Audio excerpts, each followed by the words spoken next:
we will talk about integrating splines and functional data. Okay, thank you for invitation for this meeting, which in strange way fits exactly my journey toward functional data analysis and splines. I also want to say that yesterday with this nice exercise, I made your life easier with saying that I'm Chris from Poland, and I notice everyone learned very quickly my case, but if I would like to really describe it, like some of you did, so I'm Krzysztof originally from Poland, spending a lot of time in the US, and then now I'm in Sweden. So yes, so also a few words how I came to the functional data analysis and splines. So I'm stochastic process guy. So I'm more in mathematics and probability theory, but I'm in the Department of Statistics, and I'm from Poland, as you know, and functional analysis is sort of like traditionally was the field that Poland contributed a lot in the past. So I thought that maybe I can deliver some statistical methods for functional data analysis. And when I started to read about this area, I somehow felt that the only basis that is really meaningful for functional data analysis are spline bases. Even if you look at the books and textbooks, they use Fourier basis or other ones, but I will explain a little bit about why I was dissatisfied with those other mathematical bases. For more like methodological reasons, not that are not beautiful, but just because from statistical point of view, I somehow disagreed with the usage of them within functional data analysis. So the work I will present will be mostly my work with Hiba and Rani, our joint work. It is kind of a mess. Some things are published, some things are almost published, the other are work in progress, and there are also some ideas. And since I will not go to the details, you will not recognize which one is which if you look at the slides. I can tell you if you ask me. So 4 questions I will try to address during this talk. It will be from where continuous, so the real data are discrete, right? And data, there are, we never get continuous data in reality. So where we get really those functions and how we get these functions that we claim that we analyze as a statistician using the FDA. So this is the first question, kind of principle. Then why splines? Why I liked splines after exploring other options, and so why splines are better than any other functions in this context. It's kind of connected with splines that what attracted me to functional data analysis is hope for abstraction. So in statistics, as we had some nice introduction yesterday, we estimate parameters which are finite dimensional vectors at most complex situation. We may in non-parametric statistics, we may estimate functions which are infinite dimensional spaces. And I thought that in functional data analysis, what we estimate spaces. Spaces, not even functions, but so it is like even one level up in the abstraction, but still with some application. So can one fit a space to the data? And that's the questions I will be kind of addressing. And then I will mention how things, because most of the first 3 questions will be answered within the domain of one-dimensional splines. but I sort of address multivariate domains in the final portion, so to say that most of these ideas transfer there with some modification. Okay, so certain mathematical framework, which I will need to probably, it will be good to have in the background, to have kind of the same base for discussion, and maybe not known to those who are not working in statistical aspect of that. So in the idealistic situation, which is not the real life, but what we observe functions right here, which are produced by some random mechanism. So xi are functions. Now, the argument is here not explicit. It can be functions or vector argument. And we have some random mechanisms. We assume for simplicity that it is IID mechanism, so that, which means at each new data point, functional data point, we generate it independently of the previous one and with the same mechanism. So as a result, we obtain a finite sequence of functions. And so it is generalization of multivariate analysis when we get a sequence of vectors, and we want to make statistical inference about that. So when one thinks about this, it's suddenly instead of vector, multivariate analysis seems already complex, but now we have functions. So this seems to be very a complex model, and what I want to show is actually almost opposite, that if you put it in this level of abstraction, the model is very trivial almost, and that's what I will present. So basically what we only assume that the second moment finite of such a model, so that the covariance is between two points is well defined, and that's it. Under this assumption, maybe some continuity about sigma. Just, yeah, so there are some additional assumptions, technical one, but let's assume this, nothing else, no kind of Gaussian models, no distributional assumption. If you just assume that, you have this well-known result partially derived from functional analysis. Actually, originally it was so it is Carhuen-Love's theorem. It says no matter if you just have this assumption plus continuity of sigma, it can be weakened but not important. Then you have the spectral decomposition. So normally this data will look as follow. You have a function which is not random, a sequence of orthogonal functions, eigenfunctions. This is what we call functional principal component that we were talking yesterday. Many of you said that you know this. So this is basically FPCA, but in mathematical formulation. So these are functions, not random. These are numbers, not random. These are random variables, zk. Zk has variance 1 and mean 0, and they're uncorrelated. And if they are Gaussian, they are independent.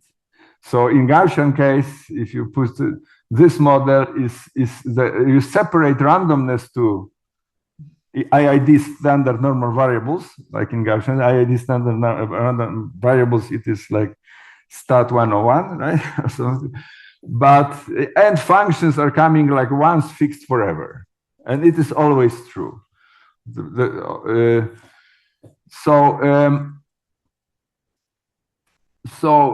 In fact, those ones are really observable if you assume that you know those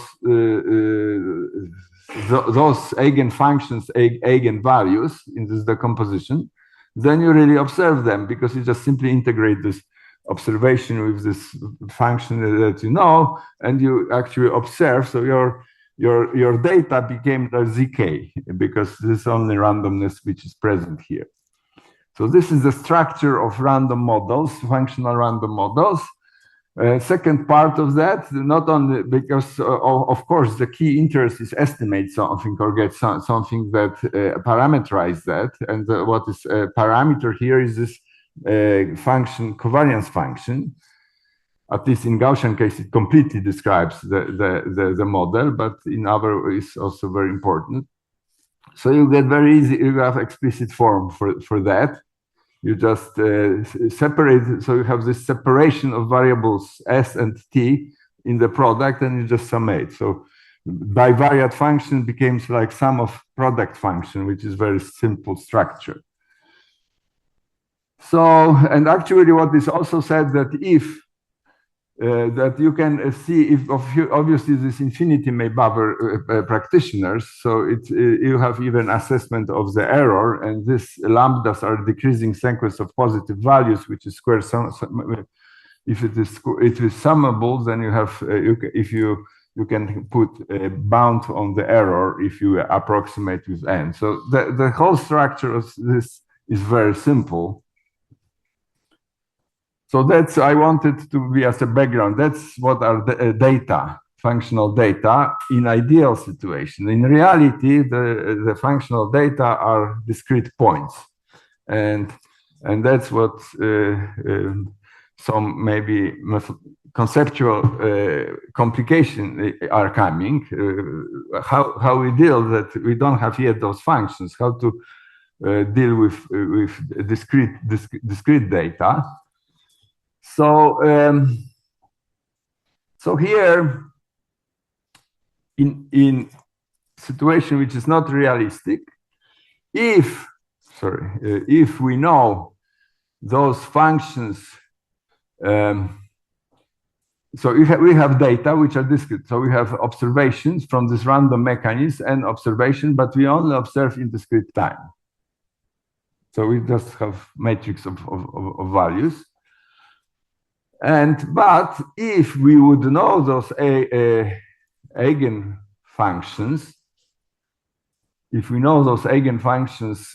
then actually one could simply write estimate of the continuous case by writing this easily. It's kind of mimicking the previous theory. So you immediately get functions. And I can only say that this would be the best way to transfer discrete data to assuming that they follow this model, to discrete data into the functional form.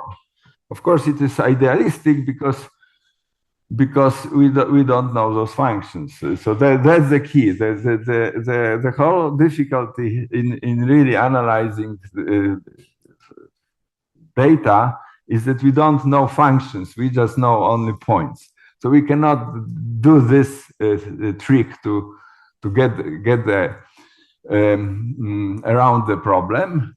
So how it is typically done then? So we, I mean, maybe not typically. Maybe it has changed since I was looking into that. But when I look at the books, they said, let's take Fourier basis. Let's project my data to the Fourier basis, and then analyze these functions. So decide, could be Fourier basis, could be wavelets, could be polynomial basis, all beautiful mathematical construct.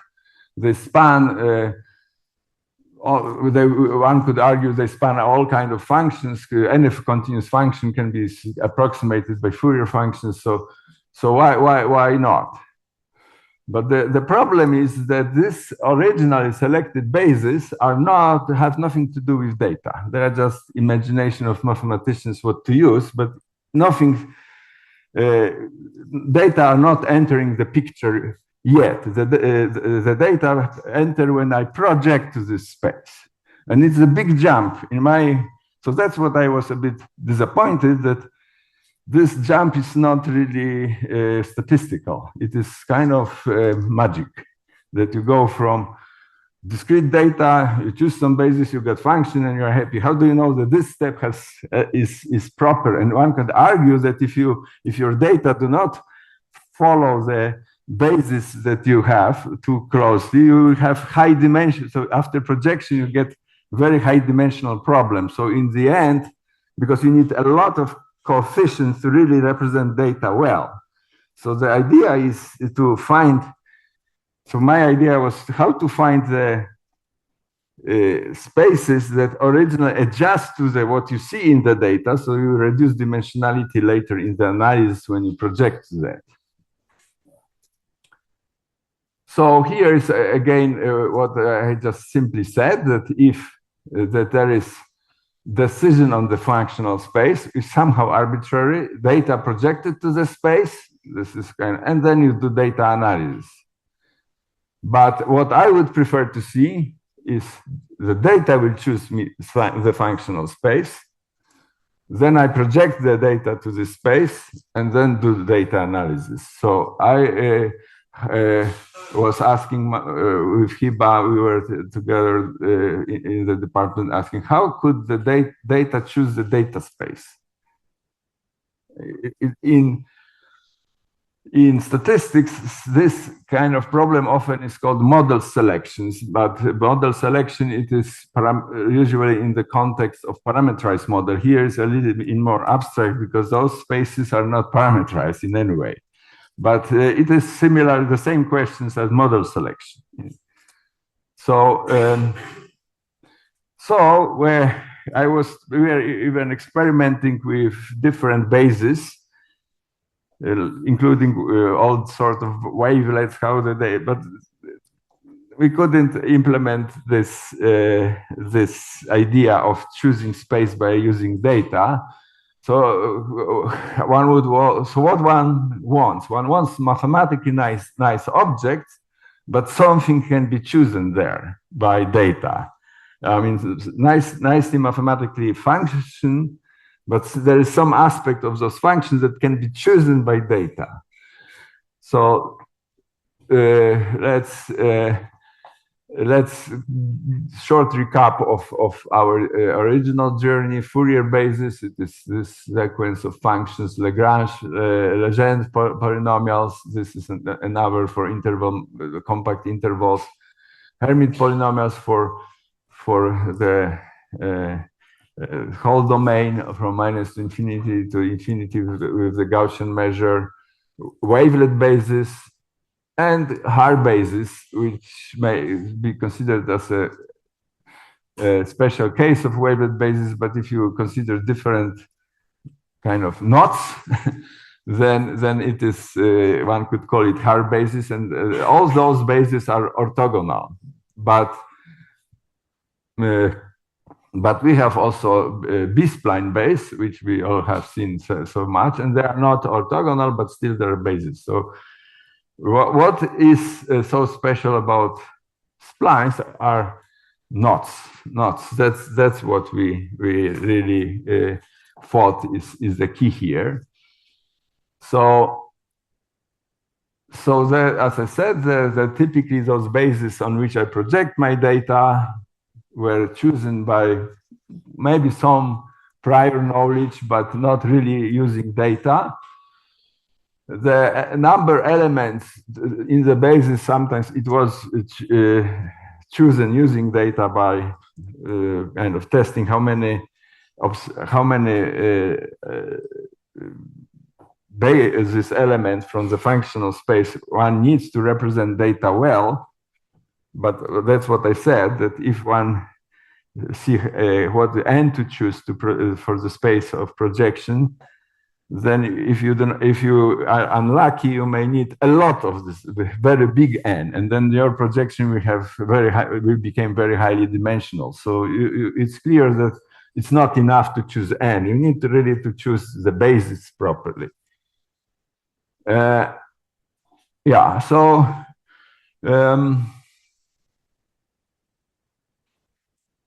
So how we want to explore functional data to choose properly the basis, and here a further illustration how wrong can thing go. Just this maybe is two naive examples, but it gives idea. So you have a function that you basically have sinusoidal function with some distortion at the center.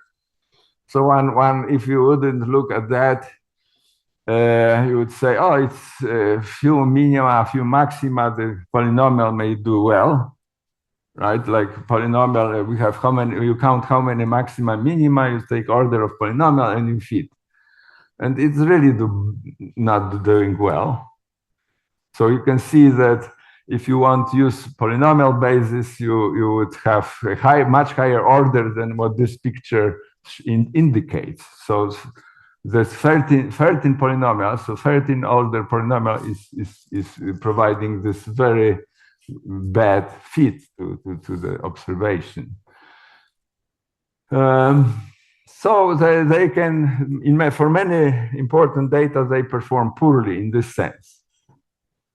So here I have comfort of having Hiba talking before. So I thought, why not adjust knots? So that's why we know how no longer have equally spaced knots, but all the story goes the same way as Hiba was describing. Also for non-equally spaced knots, except the computational cost is bigger, of course, because we cannot use similarity, but still very efficient. So what happened to my dot? Oh yeah, it is here.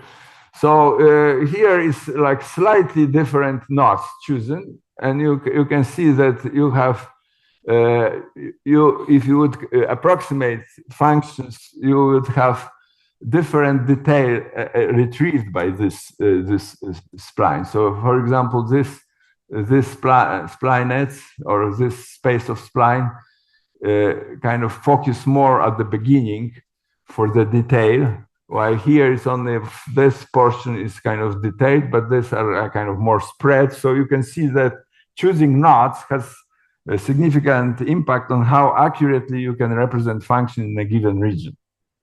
So that's the whole idea. So this what led us to splines, and then to this orthogonalization also, because we sort of came from the mathematical background and we say we like orthogonal basis Fourier, and then here it's nothing. And we thought that it's very well established how to orthogonalize splines, but it happened to be those two methods that Hiba described, like two-sided Gram-Schmidt or one-sided Gram-Schmidt. We didn't like it, and we get that nicer one and implement it in the package. So here I'm trying to, through this diagram, to show this methodological difference between the way we wanted to make data analysis and the way it was traditionally made. So like orange or pink boxes represent something that has, this is theory in mathematics, no data involved. The green one are where the data are involved. And some half data, half theory is this box. Then this blue box, it represents what we think is proper, our workflow for a functional data analysis. This what was typically done with some modification here. So so basically the difference is the following, right? That we have we decide in traditional approach, we decide for functional space, we decide model for the model, we take the observed data, we project this data to this model and do functional data analysis. So at this stage, everything is the same, but our approach is we have a family of bases. In this, our case is splines parameterized by order less so. I mean, we choose order somehow arbitrarily, but there's knots. So this parameterized by knots, arbitrary number of knots also. And we take data to select one of those bases. So data here, train where to place the knots to optimize approximations. So it's kind of machine learning aspect of our method, that we take the data and we choose knots. I will describe later, using kind of machine learning methods, which knots are giving best result. And then we validate, as usual in machine learning, if this selection on the fresh data set, it actually provides decent outcomes. And then we know what is data here, and then we go to projection and then do the same workflow as before. So that's our philosophy. And then now we went through all this philosophy. Now it's time to drink a glass of wine. It is the data sets, it's well known in functional data analysis. Is some kind of, measuring alcohol concentration, different type of wine, and so on. I will not go into details, but it is also wine tasting experiment. But I will only model the data. So it is here are presented how they looked, the spectrum whatever. I don't go to physics. I don't even remember exactly. But what is important, there is some physical spectrum taken from wine, and for different wines, and these are pictures of those. There were white and red wines separated and so on, but it's our story, and this is how it looks. Okay, we want to model that. So here, the idea. So you have a lot of measurement points. It's not like as sparse as we saw yesterday in some of this functional data set. It's very, very fine. So still not continuous, but very fine. So suppose, so the question is, what is the dimension? How many parameters you need to represent this data well?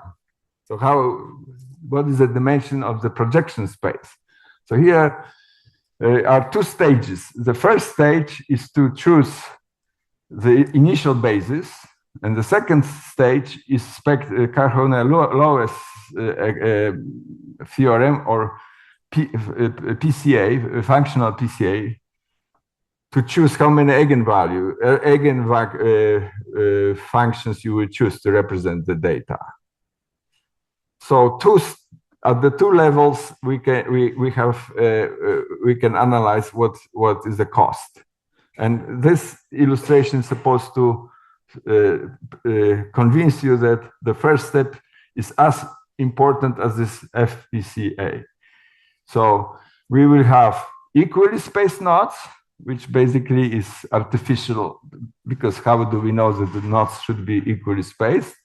Or we will adjust knots accordingly to the data. And we will see what is the gain. And I don't want to be very accurate with the representation of the data. I want to illustrate how is improvement going on, not to be perfect, because of course, if you take a lot of, so basically, to summarize this, I eigenvalues. So after choice of selected for the properly choose basis, which means not equally spaced knots. So after free, it is basically 0, right? So three dimension with properly selected knots. Of course, of course, if you got all these wiggles, then you may go further, but keep in mind that there are many data. So, I mean, some wiggles can be random, and we don't so it is maybe not, so maybe not that important, but the general shape.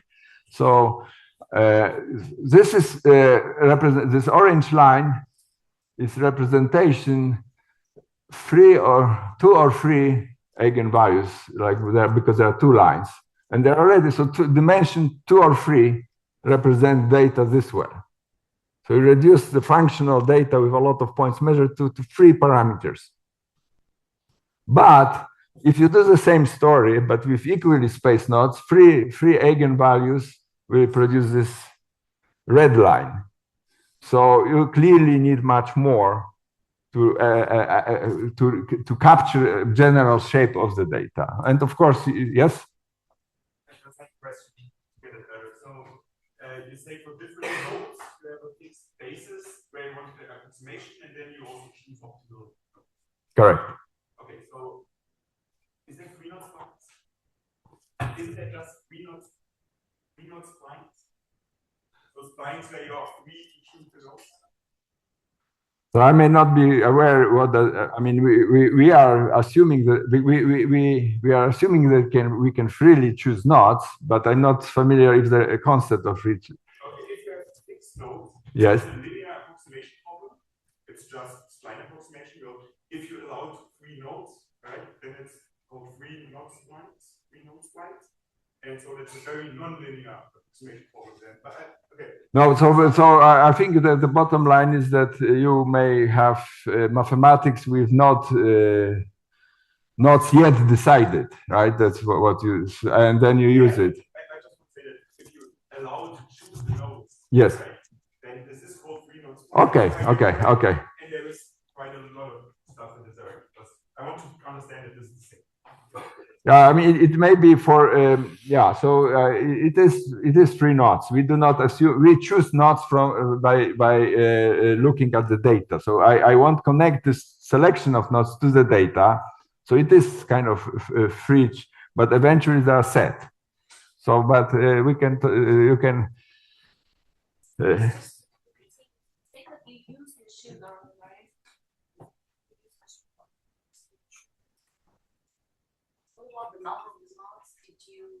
Yeah, so I will. I mean, it is all machine learning. Yeah, I will describe this procedure. Yeah. Are you choosing nodes by yourself or by computer? That's the difference. By computer. Okay, so then it's like a 3 nodes. Okay. Yeah. Yeah. So as I. So as I said, I'm foreign both to functional data analysis and to Splines. So I came here. It's a perfect conference for me to listen to experts within each of them and correct me if I'm missing something. But yeah, so thanks. But I can talk to you about this free node selection Splines concept. Now. What is this direction? So I thought that this was a bit convincing. Now, so the point is now we're going to this step. How do I choose? This was only showing the idea that selecting original space matters. But now this method. So if you are familiar with machine learning, the most primitive method of regression fitting is regression tree, that you decide how much you reduce mean square error, and you choose in a special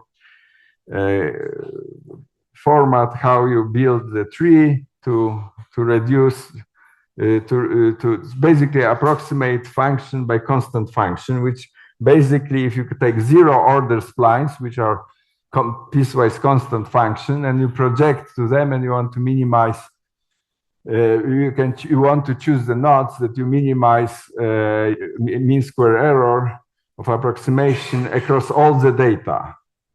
So it is you choose 0 order splines because it has to be cheap method. It has to be fast and cheap. So it is so you basically one idea was to choose this regression tree methods, but it was fast. But we were also going in 2 dimension. It was too slow for 2 dimensions spline. So we decided that random forest method, which is also based on the regression, but very smaller regression trees, so it's much faster and it performs equally or better than regression. So basically nodes are selected in the machine learning fashion using I would say now after what we learned, I would recommend random forest method. We use discontinuous splines to choose knots. We use continuous splines to analyze data. So that's what, yes?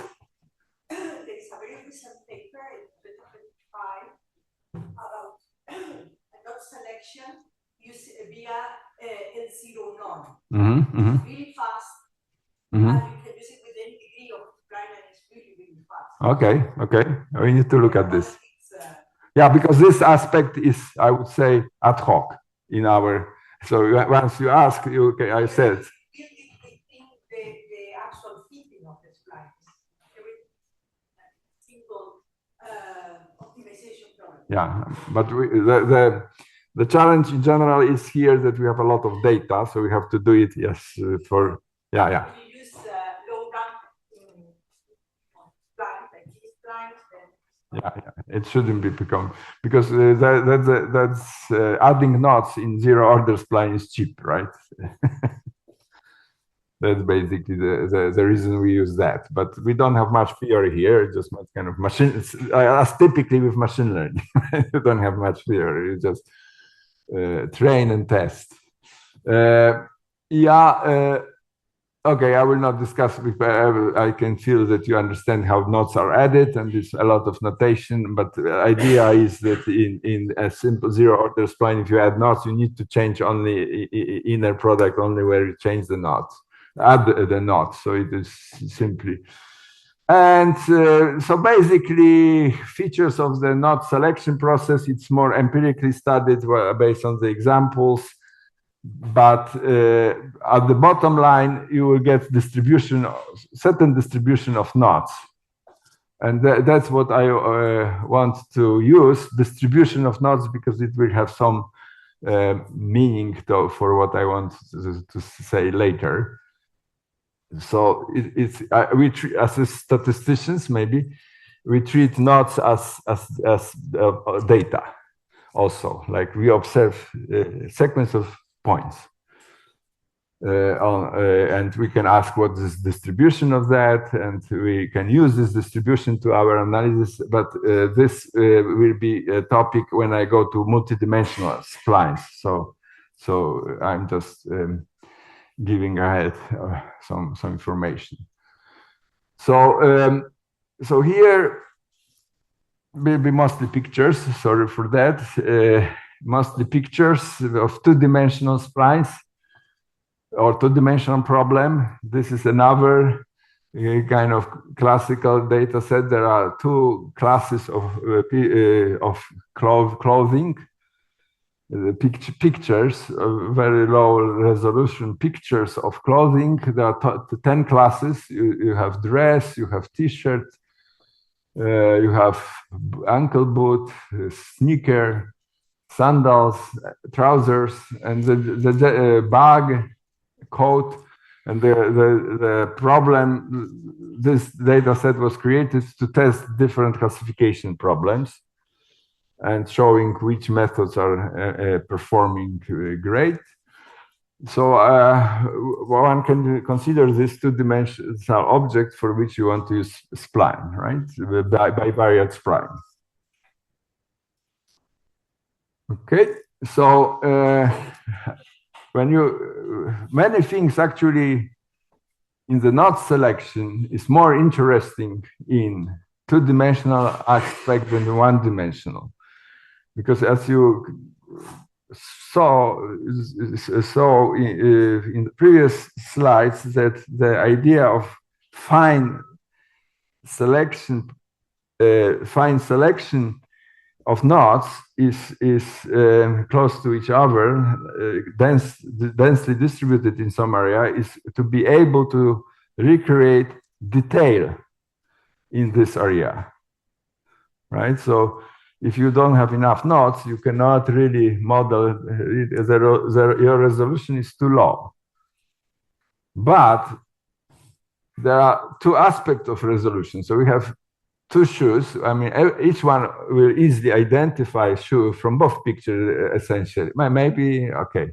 I think if children would say this is shoe also without much of the knowledge. But if you want to buy shoe, you want this picture because you want to know detail. But detail is not what statisticians look, because detail is what differs one from another. And statistics search for something what is the same from one another. So what I want to point that if you if you want to use splines to model boot, it is different than using splines to find statistical properties, like to categorize a boot. You don't need to know color or detail of the pattern here to say that it is boot, but to represent detail and pattern, you have to have a lot of splines to be used, or any functions. So the idea is that the target in statistical analysis, like for example in classification problem, is more to find general feature rather than detailed, which are not replicable between data.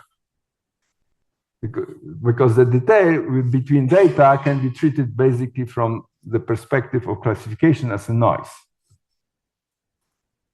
And this, in 2 dimensions, significant, the difference can be dramatic. So if you take this picture without any functional data analysis, just by pixels, there is only 784. But there is 7 million, almost 8 million points in the other picture. So you see the dimension difference. So as I would say, if one would often say devil is in detail, but not in statistics. Or if the detail is replicable, if it is something systematic, we want this detail, but because we have many data. But if it's not systematic, we don't care. So the idea of this node selection is to find systematic details. So if there are any. So in many problems, important problems, the details is like, imagine brain imaging and you look for a cancer or something like that. So the detail which is appearing in the patients, having that in many patients is very important, but the detail of all the brain due to randomness is not important. So with this remark, let's go to, so these are 3-dimensional, so with this Carhune-Loves expansion that I mentioned before, you can do analysis. I'm not going into detail, but this is original shoe, and this is projection to 3-dimensional space and to 10-dimensional space. Okay, so that's as a part outcome from the analysis when you feed the model and get these eigenfunctions. So here is class of boots. This is average boot. So it is what we would have on average. Here are the components, the first component, second and third components. No, first, second and 28th component. So you can see that there is still something there at the 28th dimension. And this is nice picture for the story we had. So how do we do classification using principal component decomposition for example, in this case, I just fit, I take training data, I fit Carhune-Loves expansion for each class.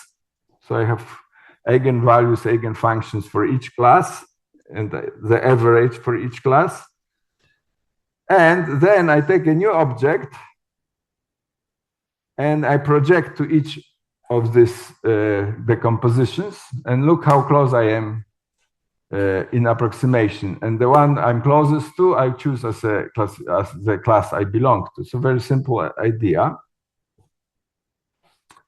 But so here I take as an illustration what happens if you take wrong basis, because these different classes that you have, it kind of like if you take t-shirt and project to long boot basis, then you're making a mistake in the choice of the basis that you started, and I want to exploit. But it's kind of funny because you have t-shirt and you want to pretend that it is shoe, right? Or long boot. So projection after 10 elements is doesn't look like t-shirt at all, but the ghost of the t-shirt is slowly appearing if you have 100 elements of the basis. So but obviously it's like ghostly image. And clearly if you project this to the basis with t-shirt, then you will get much faster closeness. So it is exactly the same idea as before, that choosing the basis is important. But this is on the level of eigenfunctions, so it's the functional data analysis stage. So here, so of course, this was just pictures to show kind of concepts of analyzing those data. Here it's a bit about, so we do not use strangulation. It was too difficult for us. So we wanted tensor splines.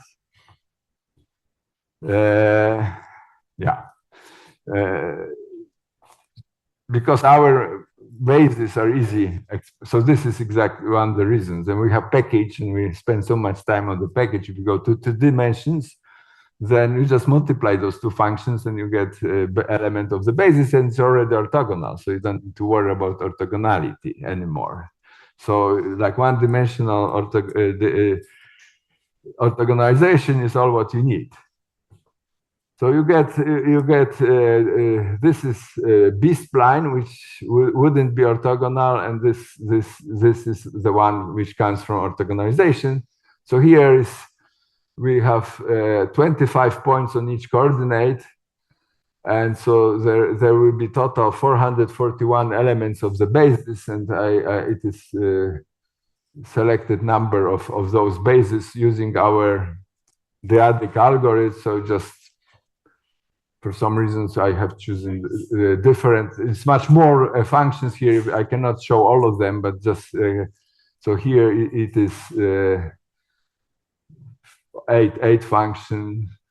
8 functions is 4, 1, 1, 2. So they are described here, which are to what orthogonalization level they do correspond. It's not very important. They are still quite local, and computations, so decomposing images and so on would be easy and quite effective for the purpose in mind when we don't want to have detail, but the general shape. And the question is not selection. Here is the challenge. Okay, so this is the tools are available easily, I would say, from our perspective. But can we implement this not selection that we promoted before? So first of all, machine learning can give answers to knots in any dimension. So it is not a limitation, not to knots. I put the knots in common in quotas because there are points. So machine learning is not a problem. It will provide these points on the plane with certain distribution. But the problem are that we are using tensor splines, and we need a lattice for the knots. So we have irregularly placed knots, but we want lattice. So this is the challenge, which is different from one dimension, okay? It's where we do not have that problem. So one could try triangulation, but then we lose all the benefits of our orthogonalization. So we were not ready for that trip. But we think that we have, so here it's maybe illustration again. So using regression tree or random forest, you may improve efficiency by using random forest to get it faster and often better. So you get points that are telling you that you should focus on these areas by using that this is the places when you put knots and you approximate your functions better. So you can use functions, but you sometimes, if you want shape, the edges are better. So if you take a gradient image, you can have bivariate splines both in the domain and in the value. You have a vector of splines and defined because you may recognize shoes using both images because they are available, and you can do a function analysis on both and jointly with some weights. So this is the derivative. So the points would be more focused, the places where there are spiky. So you put the denser here. It is original image, so it is not as dense around the edges. And yeah, so this is example, but then we still don't know how to do it. So to create the knots for our tensor splines. So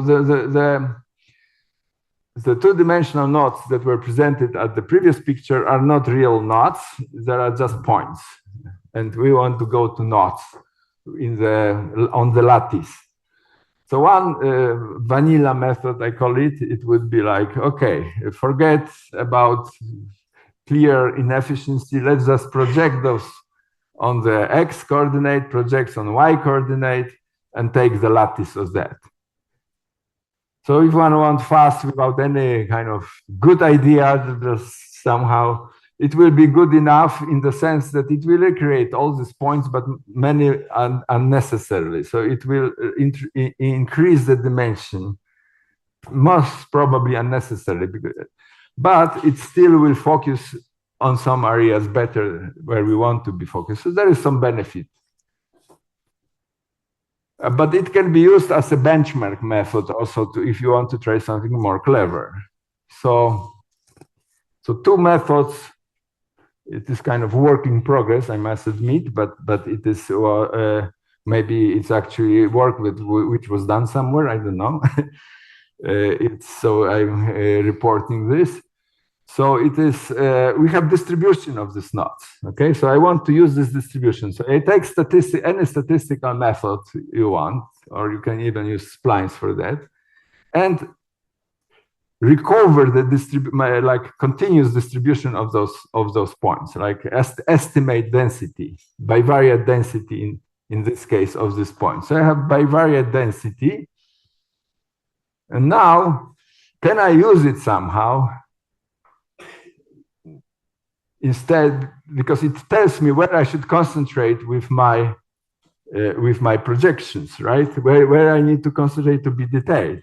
So I know already have this information, and I have continuous function representing that, how I can use. So one way is what we think is the state space transformation. So we basically weight our data by this function.